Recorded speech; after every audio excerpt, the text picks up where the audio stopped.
Pablo aquí estos dos capítulos está escribiéndole a los corintios, específicamente recordándoles acerca de una promesa que habían hecho desde un año atrás, de enviar una ofrenda a los necesitados de la iglesia en Jerusalén. Y lo que usó Pablo para motivar a los corintios fue el ejemplo de las iglesias de Macedonia. Ahí en 2 Corintios 8, versículo 1, vaya ahí conmigo, del 1 al 5, por favor. Pablo le está escribiendo ¿a quiénes? ¿A los qué? A los corintios, la segunda epístola a los corintios, es una carta. Pero les habla de los creyentes de las iglesias de Macedonia. Estaban en otra región, eran otros cristianos en otro lugar, y el apóstol quiere enseñarles, darles un ejemplo y enseñarles una lección a los corintios, que los corintios era una iglesia grande, era una iglesia en una ciudad grande, enorme, donde había mucho comercio, donde había mucha prosperidad económica. Y mire lo que les dice el apóstol Pablo. Versículo 1, asimismo, hermanos, os hacemos saber la gracia de Dios que se ha dado a las iglesias de Macedonia, que en grande prueba de tribulación, la abundancia de su gozo y su profunda pobreza abundaron en riquezas de su generosidad. Pues doy testimonio de que con agrado han dado conforme a sus fuerzas y aún más allá de sus fuerzas, pidiéndonos con muchos ruegos que les concediésemos el privilegio de participar en este servicio para los santos, y no como lo esperábamos, sino que asimismo se dieron primeramente al Señor y luego a nosotros por la voluntad de Dios. Una de esas iglesias era la iglesia en Filipos. Una de las iglesias de Macedonia era la iglesia en Filipos. Y quiero que vaya conmigo a Filipenses 4, versículo 10, para que vea la voluntad que tenían, el corazón que tenían esos creyentes de esas iglesias de Macedonia. Filipenses 4, versículo 10. ¿Ya lo encontró? Aquí Pablo le está escribiendo ahora a los filipenses. Y Pablo les está agradeciendo por una ofrenda que le enviaron a él, una ofrenda misionera. Pablo era un misionero. Y dice versículo 10, en gran manera me gocé en el Señor de que ya al fin habéis revivido vuestro cuidado de mí, de lo cual también estabais solícitos, pero os faltaba la oportunidad. No lo digo porque tenga escasez, pues he aprendido a contentarme cualquiera que sea mi situación. Sé vivir humildemente y sé tener abundancia. En todo y por todo estoy enseñado, así para estar saciado como para tener hambre, así para tener abundancia como para padecer necesidad. Y luego Pablo dice estas palabras tan famosas para todo cristiano: todo lo puedo en Cristo que me fortalece. El apóstol estaba diciendo, por algún tiempo yo sé que dejaron de enviarme para mis necesidades, pero ahora me gozo, me regocijo que ya volvieron a empezar a enviarme. Pues era una iglesia bien pobre, era una iglesia que estaban padeciendo necesidad. Pablo dice a los corintios que estaban en profunda, en extrema pobreza. Una de esas iglesias eran los filipenses. Pero aquí el apóstol Pablo les está agradeciendo por haberle enviado ofrendas a pesar de su necesidad que tenían ellos. Versículo 14 dice, sin embargo, bien hicisteis en participar conmigo en mi tribulación. Y sabéis también vosotros, oh filipenses, que al principio de la predicación del Evangelio, cuando partí de Macedonia, ninguna iglesia participó conmigo en razón de dar y recibir, sino vosotros solos. Pues a una Tesalónica me enviasteis una y otra vez para mis necesidades. ¿De qué está hablando Pablo? De ofrendas que le enviaron. Ahora Pablo les había dicho, el tiempo que no pudieron enviarme, ¿saben qué? He aprendido a contentarme cualquiera que sea mi situación. Sé tener y sé vivir humildemente. En todo estoy enseñado. Tengo contentamiento. Y luego añade, todo lo puedo en Cristo que me fortalece. Mire, hermano, si usted y yo no damos para la obra misionera, si no damos para la obra de Dios, Dios va a buscarse quien más lo haga. Los corintios obviamente no estaban dando como debían de dar, porque Pablo usa a una iglesia como esta, pobrecita, para poner en vergüenza a los corintios, que tenían dinero, pero no enviaban. Y eso nos enseña nada más de que cuando no somos nosotros, Dios va a usar a alguien más, y el que se pierde la bendición es el que no da. Porque Dios de todas maneras va a suplir lo que su obra necesita de una forma u otra. Amén. Entonces dice aquí el versículo 17, no es que busque dádivas, sino que busco fruto que abunde en vuestra cuenta. Pablo es bien sincero con los filipenses y les dice, no es que yo estoy buscando quitarles lo suyo que me den a mí, estoy haciendo esto para su bien, estoy haciendo esto para que ustedes tengan fruto. El primer malentendido que agarran muchos hermanos, que piensan cuando el pastor empieza a pedir dinero es porque quiere quitarme mi dinero. Cuando en realidad, hermano, es para que usted tenga recompensa, que usted haga tesoro en el cielo, para que usted tenga la bendición de Dios. Versículo 18, pero todo lo he recibido y tengo abundancia, estoy lleno, habiendo recibido de Epafrodito lo que enviasteis, olor fragante, sacrificio acepto, agradable a Dios. Mi Dios pues suplirá todo lo que os falta conforme a sus riquezas en gloria en Cristo Jesús. Al Dios y Padre nuestro sea gloria por los siglos de los siglos. Amén. Esta era una de esas iglesias de Macedonia, que en su profunda pobreza habían dado con sacrificio para las iglesias en Jerusalén. A Pablo también le habían enviado, pero habían enviado una ofrenda para los pobres de Jerusalén, para esa necesidad. ¿Qué dijo Pablo de esas iglesias en Macedonia?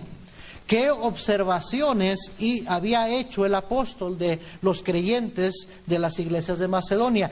¿Qué opinión tenía Pablo de esos creyentes, de esos cristianos? Pues primeramente, lo más obvio, que tenían la gracia de Dios en sus vidas. Regrese a 2 Corintios 8, por favor. Y el versículo 1. Asimismo, hermanos, os hacemos saber, mire lo que dice, la gracia de Dios que se ha dado a las iglesias de Macedonia. La primera observación que hace el apóstol es: esos creyentes, esos cristianos en Macedonia tienen la gracia de Dios en sus vidas. Ahora déjeme decirle esto, hermanos. Todos los cristianos, todos los creyentes hemos recibido la misma gracia. Dios no da a unos más y a otros menos. Cuando nos salvó, nos dio la misma gracia a todos. Usted sabe lo que es la gracia, ¿verdad? El favor inmerecido de Dios. Todos los creyentes hemos recibido la misma gracia. Juan 1:14. Vaya ahí conmigo, por favor. Juan 1, versículo 14. Y aquel verbo fue hecho carne, hablando de Cristo, y habitó entre nosotros, y vimos su gloria, gloria como del unigénito del Padre, lleno de ¿qué? De gracia y de verdad. Versículo 16. Porque de su plenitud, hablando de Cristo, de su plenitud tomamos todos, y ¿qué dice? Gracia sobre ¿qué? Sobre gracia. Todos tomamos gracia sobre gracia. Versículo 17. Pues la ley por medio de Moisés fue dada, pero la gracia y la verdad vinieron por medio de Jesucristo. Efesios 2, 8 y 9. Porque por gracia sois salvos por medio de la fe. Y esto no es de vosotros, es don de Dios, no por obras para que nadie se gloríe. Así es que todos los que somos salvos, todos los creyentes, hemos recibido, Dios nos ha dado de la misma gracia. Dios nos ha dado de su gracia en nuestras vidas. Oiga bien, pero no todos los creyentes demuestran, manifiestan gracia en sus vidas. Todos hemos recibido la misma gracia, pero no todos demuestran la misma gracia en sus vidas. Jesús, ¿se acuerda que amonestó a sus discípulos y les dijo: de gracia recibisteis? Termínelo conmigo. Dad de gracia. De gracia recibisteis, dad de gracia. Esa fue la instrucción que dio el Señor a sus discípulos. Hey, no nada más es para acá. De gracia recibisteis, dad de gracia. Amén. Pablo les escribió a los corintios: pero por gracia, por la gracia de Dios, soy lo que soy. Y su gracia, dijo, no ha sido en vano para conmigo. Antes he trabajado más que todos ellos, pero no yo, sino la gracia de Dios conmigo. ¿Sabe lo que estaba diciendo Pablo? Yo recibí esa gracia y me puse a echarle ganas, más que todos, porque estaba agradecido por esa gracia que Dios me dio. Pablo fundó un sinnúmero de iglesias y escribió la mayoría del Nuevo Testamento. ¿Por qué los otros apóstoles no? ¿Por qué no fue Pedro? ¿Por qué no fue Juan? ¿Ah? Interesante, ¿verdad? Porque Pablo tenía la actitud correcta. Él dijo, por la gracia de Dios soy lo que soy. Yo habiendo antes sido blasfemo, injuriador, perseguidor, pero fui recibido a misericordia. Por gracia, yo entiendo lo que es la gracia de Dios. Yo no merecía ser salvo. Entonces me puse a echarle más ganas que todos los otros apóstoles. Y luego todavía no toma crédito, que dice, pero no yo, sino la gracia de Dios conmigo. Por la gracia de Dios pude trabajar más duro que todos. Pero Pablo tenía agradecimiento. Pablo dejaba que se demostrara esa gracia de quién era él. A dónde había llegado, hasta dónde lo había traído el Señor. ¿A qué se estaba refiriendo el apóstol cuando dijo, os hacemos saber la gracia de Dios que se ha dado a las iglesias de Macedonia? ¿Dentro de qué contexto estaba hablando? ¿De qué gracia estaba hablando? Regresemos a 2 Corintios 8, versículo 2.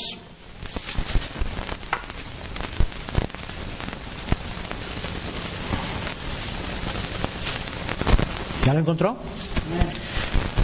Dice primero el versículo 1, asimismo, hermanos, os hacemos saber la gracia de Dios que ha sido dada a las iglesias de Macedonia, que en grande prueba de tribulación, la abundancia de su gozo y su profunda pobreza abundaron en, ¿qué dice? Riquezas de su, ¿qué? Generosidad. Ahora, yo entiendo de qué está hablando. Ya nada más con leer ese versículo yo entiendo de qué está hablando. Pero suponiendo que alguien no la agarra, vamos a seguir leyendo. Versículo 3. Pues doy testimonio de que con agrado han, ¿qué?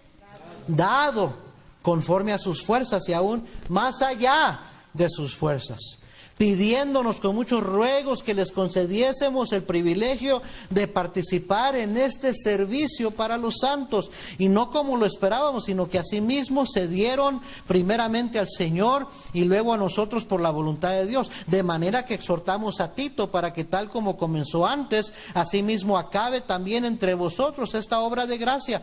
Versículo, y mire, luego dice, esta obra de gracia, ¿a qué se está refiriendo el apóstol? Versículo 7, por tanto, como en todo abundáis en fe, en palabra, en ciencia, en toda solicitud y en vuestro amor con nosotros, abundad también en esta gracia. ¿A qué está, hermano? Está refiriendo a la gracia de dar. A la gracia de dar. ¿No lo cree? ¿No lo agarra todavía? ¿Ah?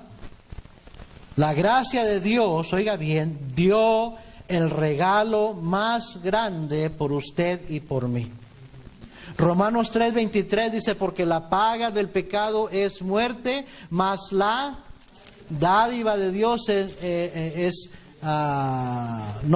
Romanos 3:23, por cuanto todos pecaron y están destituidos de la gloria de Dios. Versículo 24, siendo justificados gratuitamente por su gracia, mediante la redención que es en Cristo Jesús. Romanos 5:20 dice, pero la ley se introdujo para que el pecado abundase, mas cuando el pecado abundó, sobreabundó la gracia. Ahora mire 2 Corintios 8:9. Porque ya conocéis la gracia de nuestro Señor Jesucristo, que por amor a vosotros se hizo pobre, siendo rico, para que vosotros con su pobreza fueseis, ¿qué? Enriquecidos. Por gracia, oiga bien, Dios nos salvó por gracia, su favor inmerecido, y también por gracia Cristo se despojó a sí mismo por usted y por mí. Dejó toda su riqueza en gloria, todo su trono, toda su gloria, y vino en humildad a nacer en un vil pesebre. No tuvo donde recostar su cabeza y vino a darnos vida cuando estábamos muertos en nuestros delitos y pecados. Nos vino a ser ricos espiritualmente. Amén, hermanos. Pablo estaba escribiéndoles, oiga bien, acerca de no ser tacaños para dar esa ofrenda que habían prometido desde un año antes. Que no la pensaran más, que no se echaran para atrás, que vieran el ejemplo de esas iglesias pobres en Macedonia, que recordaran la gracia de Jesús que les había salvado, lo que Él estuvo dispuesto a dejar. Segunda a los Corintios 8, versículo 19. Y no solo esto, sino que también fue designado por las iglesias como compañero de nuestra peregrinación para llevar ¿qué dice ahí? Donativo, que es administrado por nosotros para gloria del Señor mismo y para demostrar vuestra buena ¿qué? Voluntad, evitando que nadie nos censure en cuanto a esta ¿qué? Ofrenda abundante que administramos. Está hablando de dar ofrendas, esa gracia que era obvia en las iglesias de Macedonia, que a pesar que eran pobres, profundamente pobres, dieron más allá de sus fuerzas, dieron con sacrificio una ofrenda abundante. Y por eso decía, mire, esos cristianos tienen la gracia de Dios en su vida, una gracia que se demuestra, se manifiesta en el dar. Capítulo 9, versículo 3, ahí en 2 a los Corintios. Pero he enviado a los hermanos para que nuestro gloriarnos de vosotros no sea en vano en esa parte, para que, como lo he dicho, estéis preparados. Ahora, mire lo que le está diciendo el apóstol a los Corintios. No sea que si vinieren conmigo algunos, ¿qué? Macedonios, y os hallaren desprevenidos, nos avergoncemos nosotros, por no decir vosotros, de esta nuestra confianza. Por tanto, tuve por necesario exhortar a los hermanos que fuesen primero a vosotros y preparasen primero vuestra generosidad antes prometida, para que esté lista como de ¿qué? De generosidad y no como de exigencia nuestra. ¿Sabe lo que les está diciendo el apóstol a los Corintios? Por favor, hermanos corintios, no nos hagan quedar en vergüenza. Que si llegan a venir unos hermanos de esas iglesias pobres que dieron esa ofrenda sacrificial, me avergüenza yo, dice el apóstol Pablo, y mis colaboradores, de la ofrendita que ustedes dan cuando ustedes tienen mucho más. Eso es lo que les estaba diciendo. ¿O no lo entiende usted así? Amén. Cuando se oye que en México, una iglesia no mucho más grande que la nuestra prometió a misiones más de $3,000 por mes, hermano, da vergüenza. Da vergüenza, porque allá no ganan dólares, allá ganan pesos. Y muchas veces, ¿verdad? Viene un misionero, envía una carta y la leemos y decimos, ay, mira nomás, los hermanitos allá, que son mucho más pobres, que ganan en pesos y prometieron más que lo que prometimos nosotros. ¿Tendrán ellos más que nosotros? ¿Serán ingenieros y licenciados y gente rica por allá? Yo creo que si le hablo a aquel pastor me va a decir que no. Pero es un asunto de esto, de la gracia de Dios en nuestras vidas. Amén. Cuando una madre soltera, criando a sus hijos solita, promete $100 para un misionero, para una campaña, ¿no le da vergüenza a alguno de ustedes varones que prometen acaso 20, 30? ¿No le da vergüenza que una madre soltera prometa 100? Y uno dice, ¿cómo le va a hacer esa hermanita? Que no tiene un esposo que la mantenga ni que le ayude con sus hijos. Y está dispuesta a prometer 100. Y usted ahí está pensándola si promete 25, 30. ¿No le da vergüenza? Amén. Pablo les escribió a los Corintios, vi la gracia de Dios evidente en las vidas de esos hermanos. No puede ser otra cosa más que la gracia de Dios.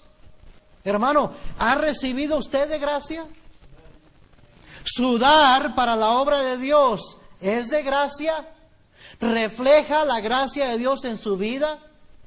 Su actitud hacia el dar, a eso me estoy refiriendo. Porque la actitud de esos macedonios, ellos están dispuestos a darse a sí mismos primero. Y dieron con sacrificio. Y dice, hermanos, les quiero hablar, les quiero escribir. de la gracia que ha sido dada a las iglesias de Macedonia es evidente. La gracia de Dios está en sus vidas, porque a pesar de su profunda pobreza han dado allá, más allá de sus fuerzas, no nada más conforme a sus... Déjenos dar una ofrenda. De seguro Pablo les decía, no hermano, ustedes no tienen, ustedes están más pobres que los de Jerusalén. Y le rogaron a Pablo y a sus colaboradores que los dejaran tener el privilegio de dar. Mire esa actitud. Por eso Pablo regresó diciendo, no hombre, qué gracia tienen sus hermanos en su vida. ¿Qué refleja su dar a la obra del Señor? La gracia de Dios era evidente en las vidas de los cristianos en esas iglesias de Macedonia. ¿Cómo se manifiesta la gracia abundante de Dios en la vida de un cristiano? Regresando a 2 Corintios 8:2.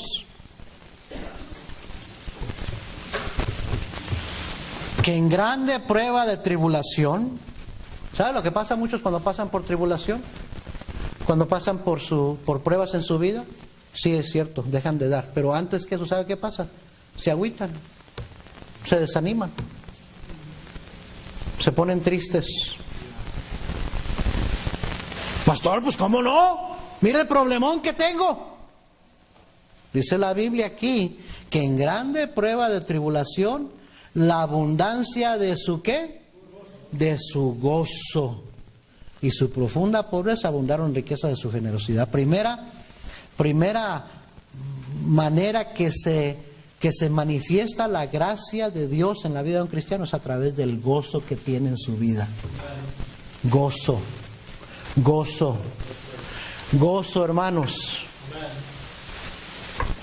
Santiago escribió, hermanos, ¿cómo les dice? No vaya a buscarlo, se lo voy a leer, pero les dice a Santiago, escribe su epístola, dice, hermanos míos, tened por sumo gozo cuando os halléis en diversas pruebas. El mandamiento para el cristiano es, hey, no dejes que la prueba, la tribulación, la dificultad te robe tu gozo. No pierdas tu gozo. Es más, ten sumo gozo, porque cuando estás pasando por pruebas es que Dios está obrando. Dios va a hacer algo contigo. Dios nunca va a permitir que uno de sus hijos sufra nomás de oquis. Dios dice, si he permitido esta prueba en tu vida es porque tengo planes para ti. Gózate. Tened por sumo gozo. Así se demuestra que un cristiano tiene la gracia de Dios en su vida, evidente. Cuando, a pesar de pruebas y circunstancias malas, tiene gozo en su disposición. Amén. ¿Tienes problemas? ¿Tienes dificultades? Dice, por nada estéis afanosos. No te agüites, no te afanes, no te desesperes, sino sean conocidas vuestras peticiones delante de Dios con toda oración y ruego y con acciones de gracias. Y la paz de Dios que sobrepasa todo entendimiento guardará vuestros pensamientos y vuestros corazones en Cristo Jesús. Amén. Y Pablo escribió a los filipenses, una de las epístolas de prisión, de la cárcel, en un calabozo, en un hoyo ahí metido, no en los clubes que son ahora las cárceles, donde les dan 3 comiditas al día, donde los dejan ver televisión, donde pueden salir a hacer deporte y jugar basquetbol. No, las cárceles de aquel entonces estaban amarrados con cadenas, con cucarachas, con ratones, donde tenían que hacer sus necesidades y estar entre el excremento y el orín y la peste. Esos eran las cárceles. Y desde allí Pablo escribe a los filipenses, regocijaos en el Señor siempre. Otra vez os digo, regocijaos. ¿Por qué es que Pablo podía gozarse? Porque tenía abundante gracia en su vida. Se manifestaba esa gracia. ¿Cómo se pone usted cuando pasa por un problemita, por una dificultad? Pone de mal humor, no quiere hablar con nadie, anda de mala gana, mucho menos quiere pensar en otros y ser generoso para dar a otros.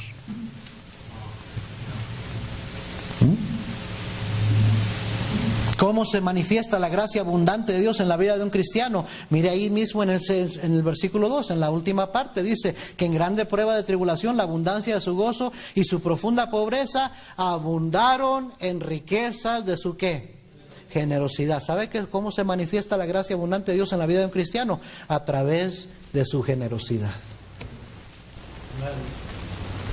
¿Cómo se mira? ¿Cómo luce una generosidad abundante? Versículo 3. Pues doy testimonio de que con agrado han dado conforme a sus fuerzas y aún más allá de sus fuerzas. Así se demuestra. Cuando estamos dispuestos a ir la milla extra, a dar más, ahí se demuestra la abundante generosidad en la vida de un creyente. Versículo 4, pidiéndonos con muchos ruegos que les concediésemos el privilegio de participar en este servicio para los santos. ¿Sabe cómo se demuestra, cómo se manifiesta la gracia abundante de Dios en la vida de un cristiano? Con una buena actitud. Está en su hojita, ¿verdad? Puede ir siguiendo. Con una buena actitud. Mire, no me diga que es una mala actitud. Cuando alguien dice, concédame el privilegio de poder dar. Esa es una buena actitud. Amén, hermanos. Porque muchos sí dan, pero dan de mala gana, dan quejándose, dan algunos hasta crujiendo los dientes. Así da. ¿De veras? Pero una cosa es dar, otra cosa es dar y diciendo qué privilegio es poder dar. ¿Por qué es un privilegio? Porque a lo mejor, ¿qué tal si no tuviera para poder dar? ¿Sabe qué es un privilegio poder dar? Se imagina que no tuviera para dar. Digo, que no tuviera para pagar su renta, no tuviera para pagar sus biles, no tuviera para comer. Que así de mal estuviera usted. Dele gracias a Dios por lo que tiene, hermano. Y que puede dar. Amén, hermanos. Y versículo 5, y no como lo esperábamos, sino que a sí mismos se dieron primeramente al Señor y luego a nosotros por la voluntad de Dios. ¿Cómo se manifiesta la gracia abundante de Dios en la vida de un cristiano? Con una vida rendida. Con una vida rendida. Así se manifiesta la gracia de Dios, abundante de Dios en la vida de un cristiano. Con gozo en su vida, no importa las circunstancias, con generosidad abundante, con buena actitud en lo que hace y lo que da para el Señor y con una vida rendida.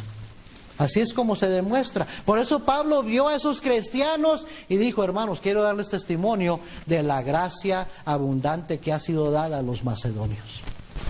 Me vengo impresionado, me vengo asombrado que en su profunda pobreza, en la situación por la que están pasando, la actitud que tuvieron. Amén. Es obvio que tienen la gracia de Dios en sus vidas. Romanos 12:1 dice, así que hermanos os ruego por las misericordias de Dios que presentéis vuestros cuerpos en sacrificio vivo, santo, agradable a Dios, que es vuestro culto racional. Esa palabra culto quiere decir servicio. Es vuestro servicio racional, razonable. ¿Sabe, hermano, que cuando damos ofrendas, esas ofrendas sirven, prestan un servicio por nosotros a la obra de Dios? Voy a repetir eso.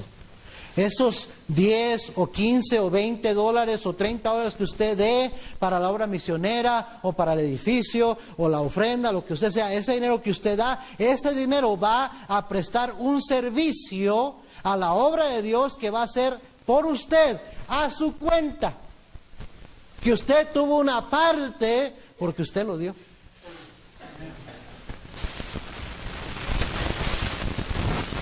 ¿Vamos a tener tesoro en el cielo o no? Dependiendo de este asunto de la mayordomía. Lucas 12, versículo 13, vaya allá por favor bien rápido. Lucas 12, versículo 13. Lucas 12, 13.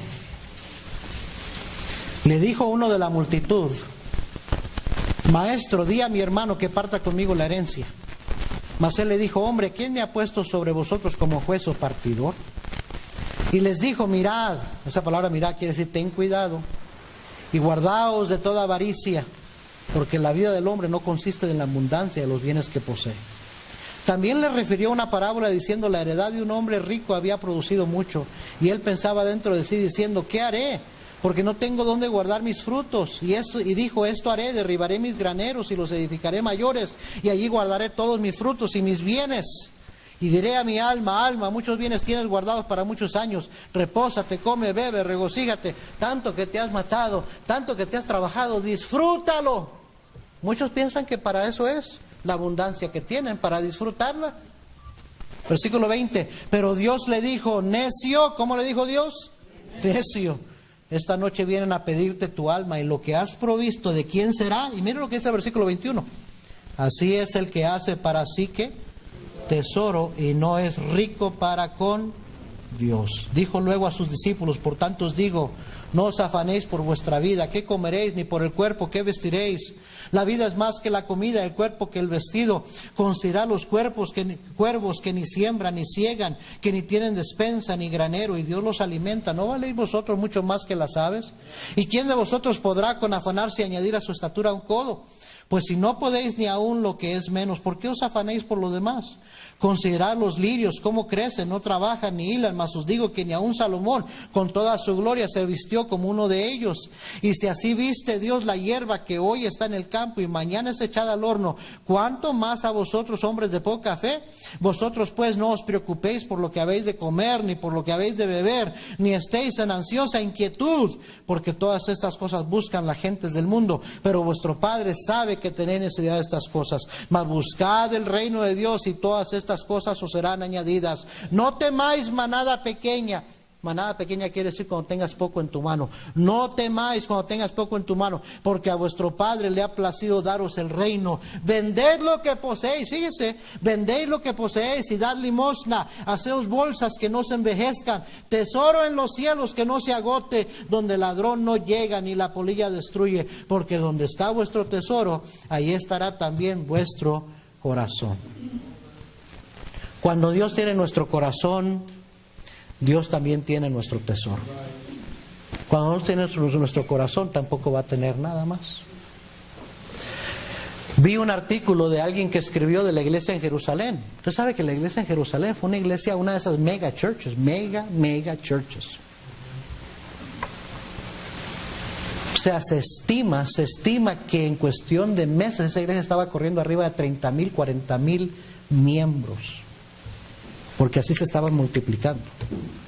Pero usted lea lo que dice el libro de Hechos, capítulo 2, dice que vendían todas sus posesiones, todas sus propiedades, y las traían a los pies de los discípulos.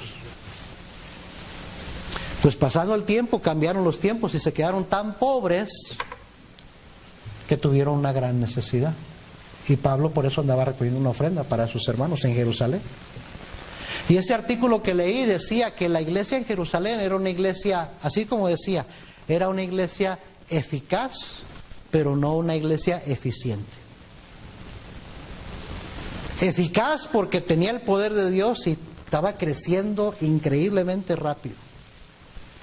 Pero no era eficiente porque no supieron usar sus recursos y al rato estaban en profunda pobreza, causando lástima. Bueno, el problema es que muchas veces juzgamos de acuerdo a los estandartes de hoy en día, de acuerdo a cómo pensamos hoy en día. Y ese hermano que escribió ese artículo de una iglesia bautista fundamental estaba en realidad dando una crítica de los cristianos en Jerusalén por haber sido tan tontos de no manejar bien lo que tenían y haberlo simplemente dado todo. Y su argumento era que no debes de darlo todo. La cosa que no pensamos, o no pensó ese autor, que esos cristianos tenían una sencillez y una fe, que ellos estaban convencidos que Cristo venía en su tiempo, y para qué necesito casa, y para qué necesito tierra, y para qué necesito todo eso, si Cristo ya viene por nosotros. Y yo sé, los escépticos dicen, mira los tontos, y ya pasaron 2000 años y Cristo todavía no viene. Pero ¿no dice la Biblia que así debemos de vivir los cristianos? con la mirada puesta en las cosas de arriba, esperando que el Señor viene por nosotros en cualquier momento? ¿No dice la Biblia que así debemos de vivir? Y algo que ese escritor y otros no toman en cuenta es de que si leemos ahí, en 2 Corintios 8 y 9, se recogió una ofrenda tan abundante, mucho más de lo que esperaban, para mitigar las necesidades de los pobres en Jerusalén. ¿Sabe lo que estoy diciendo? Cuando tú das, verdaderamente das, por fe, y das hasta con sacrificio, Dios toma nota, y es lo que estamos leyendo ahí. Vender lo que poseéis, hacer tesoro en el cielo, no te preocupes de qué vas a comer, qué vas a vestir, yo voy a cuidar de ti, y si tengo que usar a otras personas que tú ni conoces, las voy a usar para mitigar tus necesidades. El problema es que no lo creemos, no tenemos la fe para dar de esa manera. Pero ¿sabe qué? Dios cuidó de esos cristianos en Jerusalén. Dios usó a otros cristianos, se habían multiplicado tanto, habían sido dispersos por tantas partes, y se habían plantado tantas iglesias que ahora se recoge una tremenda ofrenda para mitigar las necesidades de esos cristianos en Jerusalén. En su sencilla fe lo dieron todo, y ¿sabe qué? Dios tomó cuenta de eso y no los dejó desamparados. Cuidó de ellos. Y Dios nunca, en su palabra, ni Pablo, ninguno de los apóstoles, ofrecen una reprensión, una crítica a esos cristianos por haberlo dado todo. Nunca. Porque nunca Dios se va a enojar cuando usted da con un corazón así para la obra del Señor. Más bien, Él va a demostrarle su gracia cuidando de usted. Este asunto de dar es un asunto de fe y de confiar en las promesas de Dios, de que Él va a suplir mis necesidades. Amén, hermanos. Cuando Dios tiene nuestro corazón, tiene también nuestro tesoro. En esto del diezmo, de dar ofrendas, de hacer promesas de fe, Dios no está tan interesado en tener su dinero como lo está en tener su corazón. Voy a repetir esto. Cuando se trata de los diezmos, de ofrendas en la iglesia, de promesas de fe para misiones, etcétera, etcétera, Dios no está tan interesado en tener su dinero como lo está en tener su corazón. A Dios no le hace falta nuestro dinero, pero Él sí quiere nuestro corazón. Según a los Corintios 9:7, por eso dice, cada uno dé como propuso en su corazón, no con tristeza ni por necesidad, porque Dios ama al dador alegre. Esa palabra, tiene que entender el significado de las palabras, hermanos. Dios ama al dador alegre, quiere decir dos cosas. Primeramente, que a Dios le agrada, a Dios le complace cuando damos con alegría, con buena actitud. Pero también, cuando dice Dios ama, está diciendo Dios favorece, Dios demuestra su amor al dador alegre. ¿Sabe usted que hay una diferencia entre decir que amamos y demostrar que amamos? ¿Cuántos están de acuerdo? Sí. Dice la Biblia, mas Dios muestra su amor para con nosotros, en que siendo aún pecadores, Cristo murió por nosotros.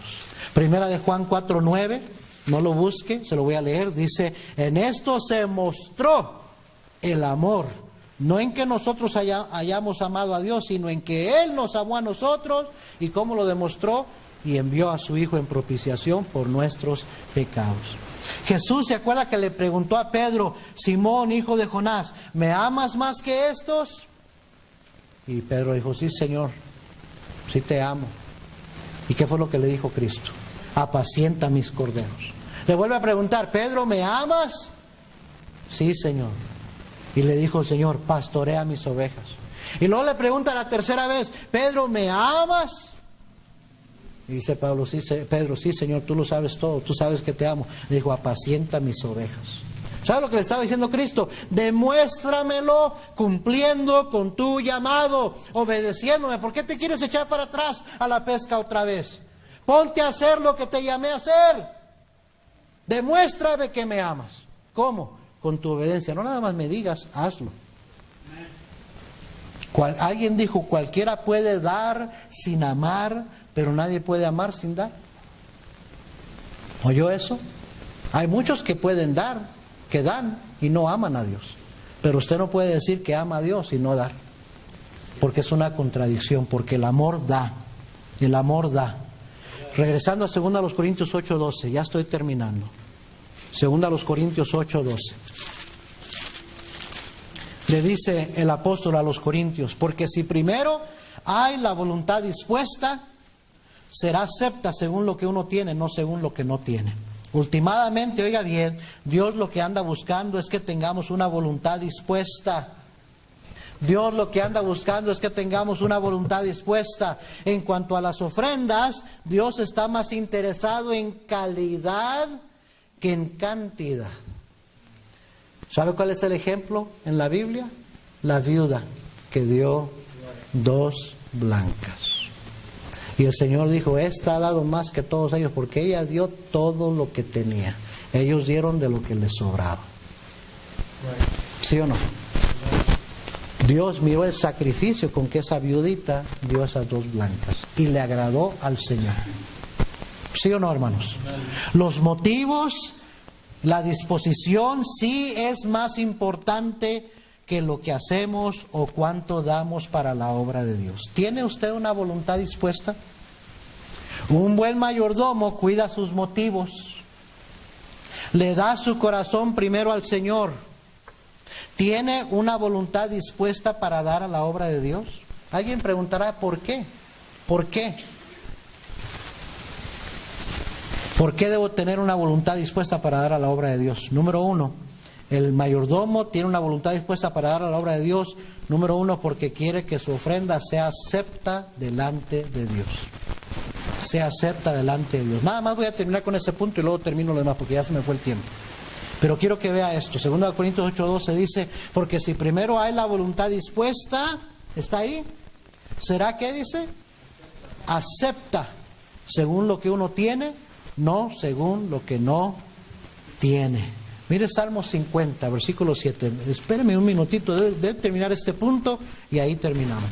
Salmo 50, versículo 7. Se puso calientito aquí, ¿verdad? Ya se está dando calor. Salmo 50, versículo 7. Esto es bien clave, bien importante que lo capte, hermano, hermana. Salmo 57, ¿ya lo encontró? Oye, pueblo mío, y hablaré. Escucha, Israel, y testificaré contra ti. Yo soy Dios, el Dios tuyo. No te reprenderé por tus sacrificios, ni por tus holocaustos que están continuamente delante de mí. No tomaré de tu casa becerros, ni machos cabríos de tus apriscos, porque mía es toda bestia del bosque y los millares de animales en los collados. Conozco a todas las aves de los montes, y todo lo que se mueve en los campos, ¿me qué? Me pertenece. Versículo 12. Si yo tuviese hambre, no te lo diría, ¿qué? A ti, porque mío es el mundo y su plenitud. ¿He de comer yo carne de toros o de beber sangre de machos cabríos? Sacrifica a Dios alabanza y paga tus votos al Altísimo, e invócame en el día de la angustia, te libraré y tú me honrarás. ¿Sabes lo que está diciendo Dios? Yo no necesito tus sacrificios, no necesito tus ofrendas. Si yo tuviera hambre, no te lo diría a ti. Mío es todo. Yo soy dueño de todo. No necesito esa 40, 50, 100 dólares que vas a dar. Yo no lo necesito. Dios no es ningún limosnero. Mío es el mundo y su plenitud. ¿Me estás siguiendo, hermano? Isaías 1:11. Isaías 1:11.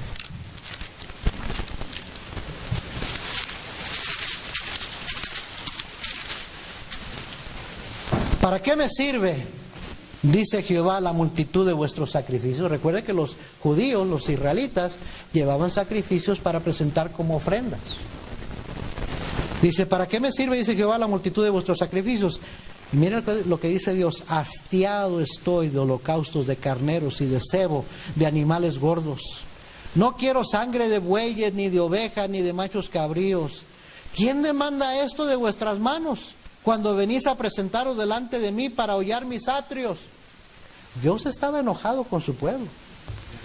Y Dios dice, ¿quién te pidió que dieras para mí, para mi casa, que trajeras ofrendas? ¿Quién les dijo? Versículo 13, no me traigáis más vana ofrenda. El incienso me es abominación, luna nueva y día de reposo, el convocar asambleas, no lo puedo sufrir, no lo puedo aguantar. Son iniquidad vuestras fiestas solemnes, vuestras lunas nuevas y vuestras fiestas solemnes los tiene aborrecidas mi alma, me son gravosas, cansado estoy de soportarlas. Cuando extendáis vuestras manos, yo esconderé de vosotros mis ojos. Asimismo, cuando multipliquéis la oración, yo no oiré. Llenas están de sangre vuestras manos. Lavaos y limpiaos, quitad la iniquidad de vuestras obras de delante de mis ojos. Dejad de hacer lo malo, aprended a hacer el bien, buscad el juicio, restituid al agraviado, hacer justicia al huérfano, amparad a la viuda. Venid luego, dice Jehová, y estemos a cuenta. Si vuestros pecados fueren como la grana, como la nieve serán emblanquecidos. Si fueren rojos como el carmesí, vendrán a ser como blanca lana. Si quisieres y oyeres, comeréis el bien de la tierra. Si no quisieres y fueres rebeldes, seréis consumidos a espada, porque la boca de Jehová lo ha dicho. ¿Sabes lo que está diciendo? Para mí es más importante cómo anda tu corazón. ¿Qué pecados traes ahí que no has confesado? Que tu ofrenda, por más gordo que esté el buey que ofreces, por más carneros que me traigas, me tienen hastiado. No quiero sus ofrendas, lo que quiero es tu corazón. Ven luego y ponte a cuentas conmigo, dice Jehová. ¿Me estás siguiendo? A Dios no lo podemos complacer nomás por dar una ofrenda. Es lo que quiere en nuestro corazón. ¿Sí me estás siguiendo, hermano? Malaquías 1:6.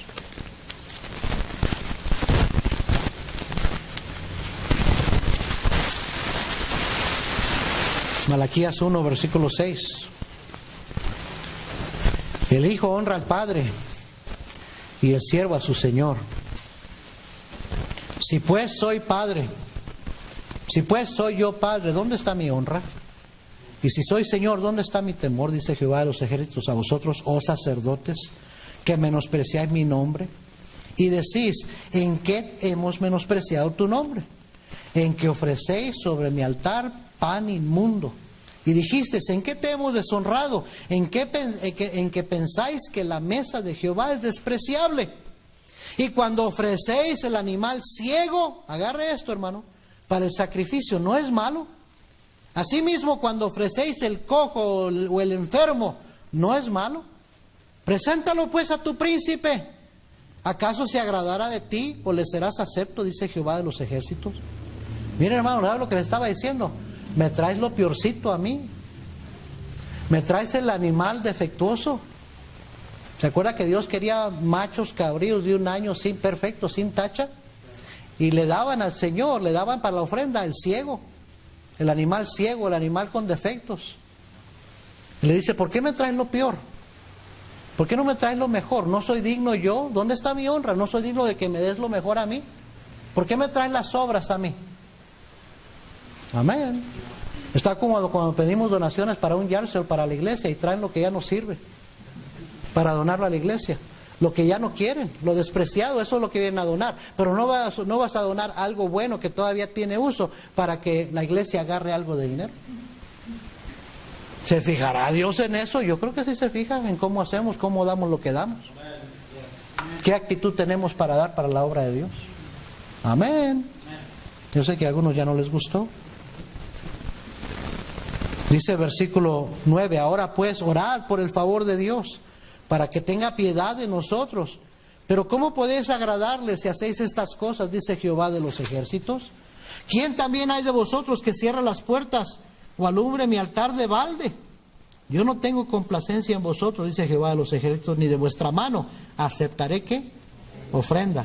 Porque desde donde el sol nace hasta donde se pone, es grande mi nombre entre las naciones.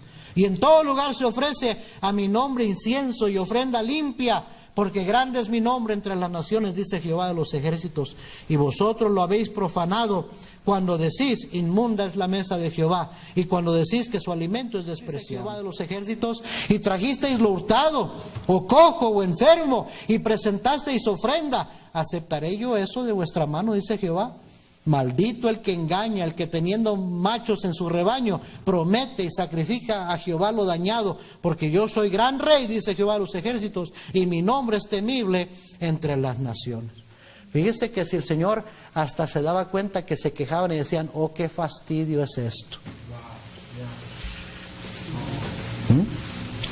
Y dice, mi nombre es grande, tú deberías de darme lo mejor a mí. Tú deberías darme lo más escogido, lo principal a mí, no traerme la sobra, ni lo enfermo, ni lo malo, ni lo sucio. Deberías traerme lo limpio, lo mejorcito que tienes a mí, porque yo soy digno, dice Dios. Pero yo he oído, dice, yo he oído vuestras quejas, qué fastidio es esto de dar. Dice, por eso no estoy agradado con ustedes. Hermanos, un buen mayordomo cuida sus motivos. ¿Por qué da lo que da? ¿Cómo lo da? ¿Sabe por qué? Porque quiere que su ofrenda sea acepta delante de Dios. O sea que puedo traer una ofrenda, pero si no anda bien de corazón, si no lo está haciendo con los motivos correctos, Dios no la acepta de usted. Dios no la acepta de usted. Y entonces de nada le sirvió haberlo dado. Amén. Por eso hay que cuidar los motivos. Hay otros 2 puntos más, ya no tengo tiempo. Si quiere rellenar ahí, número 2, porque quiere la bendición de Dios en su vida. Por eso hay que cuidar los motivos, porque usted debería querer la bendición de Dios en su vida. Y tres, porque reconoce que está endeudado con Dios. Está endeudado con Dios. Nuestra salvación fue muy cara. Nunca pudiéramos pagarle a Dios ni a Cristo, por más que demos y por más que hagamos, nunca pudiéramos pagarle lo que Él nos ha dado a nosotros. Entonces somos deudores. Mi vida, mi cuerpo, mi tiempo, mis bienes, mis recursos, mi dinero son de Él. Y aún así quedo deudor.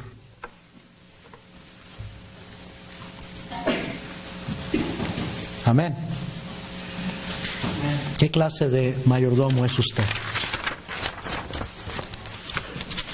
No nada más hay que cumplir y cumplir con los requisitos, sino hay que cuidar los motivos, porque Dios está mirando el corazón. Y eso es lo que era evidente en el testimonio de esos macedonios, que Dios tenía su corazón. Y por eso el hecho de que no tenían no fue una limitación para que no dieran. Sin embargo, eso es la excusa que muchos usan. No tengo. Mira, es que casi no gano, es que estoy bien apretado, por eso no puedo dar. Dígaselo a Dios. Si usted de todo corazón da lo que da y lo da con un corazón generoso, dando con sacrificio para Dios, más allá de sus fuerzas, entonces usted no tiene nada que temer. Dios va a aceptar su ofrenda. Pero si usted lo hace renegando, con una mala actitud, quejándose, diciendo, mira, nomás tampoco, y mira, el pastor pide dinero, cuide su corazón. Esa ofrenda que usted está dando no le va a ser acepta. No le va a ser acepta porque usted no lo hizo con el corazón correcto. Vamos a orar. Señor,